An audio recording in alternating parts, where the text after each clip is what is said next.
Magandang araw at welcome sa ating pagtatalakay ngayon. Imagine this, naglalakad ka mag-isa sa dalampasigan ng Lingayen Gulf sa Pangasinan.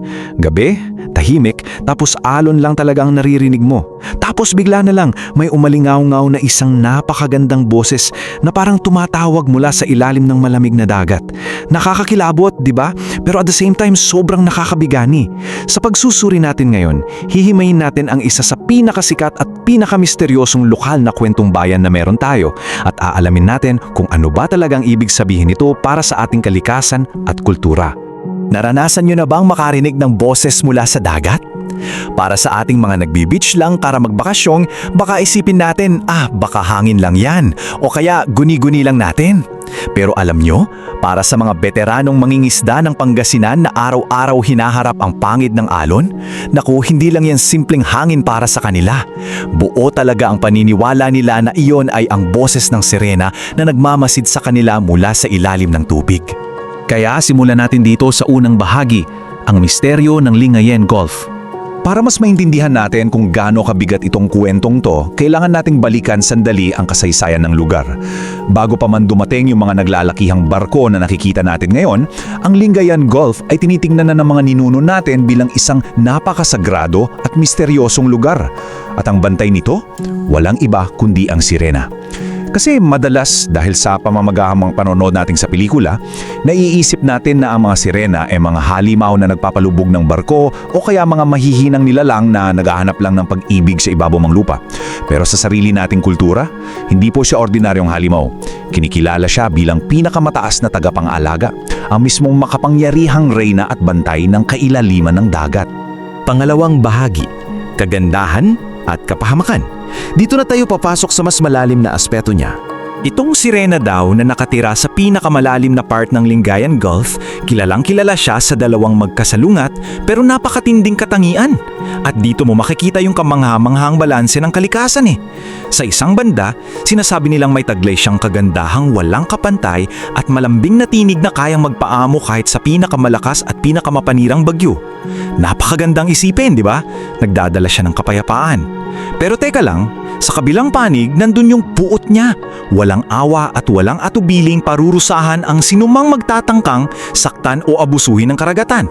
So yung kagandahan niya, hindi yun kahinaan. May kasama yung napakahigpit na babala.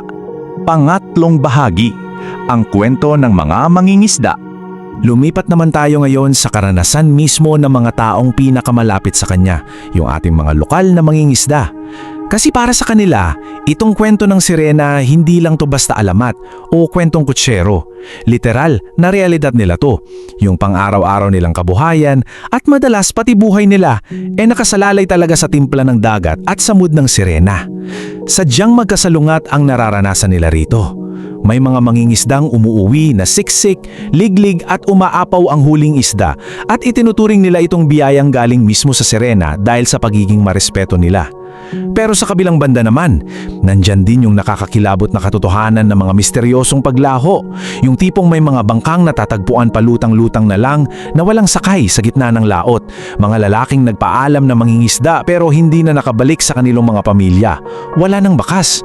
Kaya ang pinakamahalagang punto rito at yung talagang nagbibigay ng matimbing kilabot sa mga taga roon hanggang ngayon ay yung madalas nilang ibigay na dahilan. Tinawag ng sirena.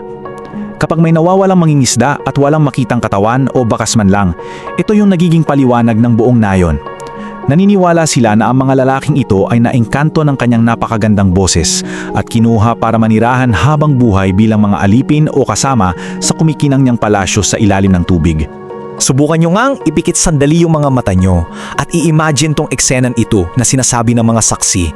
Madaling araw, kabilugan ng buwan, tapos yung pilak na liwanag tumatama sa tahimik na alon ng dagat. Tapos doon, sa ibabaw ng isang malaking bato sa gitna ng laot, nakaupo yung sirena.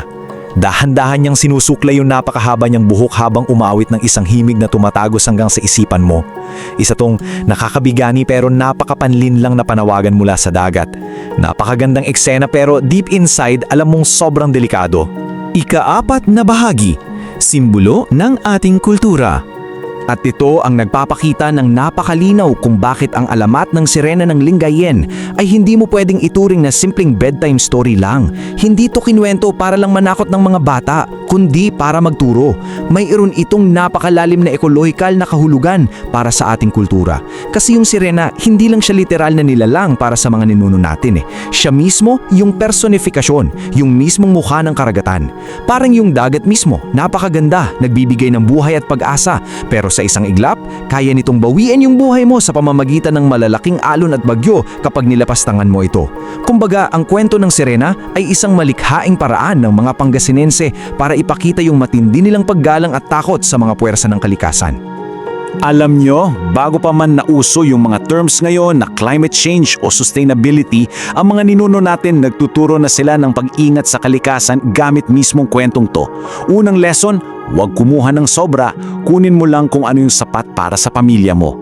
Pangalawa, palaging magpasalamat sa mga biyaya at isdang nakukuha sa tubig. At pangatlo, ibigay ang buong respeto sa karagatan.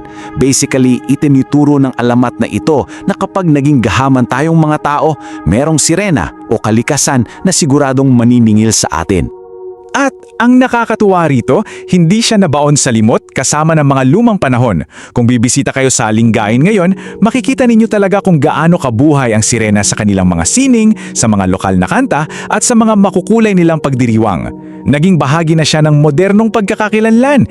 Isang napakagandang paalala na kahit gaano pa tayo kamoderno ngayon, yung kasaysayan at kabuhayan natin ay palaging mananatiling nakatali sa walang hanggang misteryo ng karagatan. Kaya bago tayo magtapos, gusto kong iwan sa inyo ang tanong na ito. Sa panahon nating ngayon, kung saan talamak yung polusyon, mapanirang pangingisda at pagkasira ng mga coral reefs natin, sino na ang nagbabantay sa ating mga dagat? Kayo ba? Naniniwala ba kayo na mayroong pang mga misteryosong nilalang na nagbabantay sa kailaliman? O baka naman tayo na mismo ang kailangang pumalit sa posisyon ng sirena para tuluyang protektahan ang ating kalikasan? Maraming salamat sa pagsama sa akin sa isa na namang makabuluhang pagtalakay. Naway baunin ninyo ang aral ng karagatan at hanggang sa muli. Kung nagustuhan mo ang kwentong ito, huwag kalimutang i-like ang video, mag-subscribe at i-on ang notification bell para sa iba pang alamat at kwentong bayan. I-share mo rin ito para mas marami pang Pilipino ang makaalala ng kagandahan ng ating mga kwento.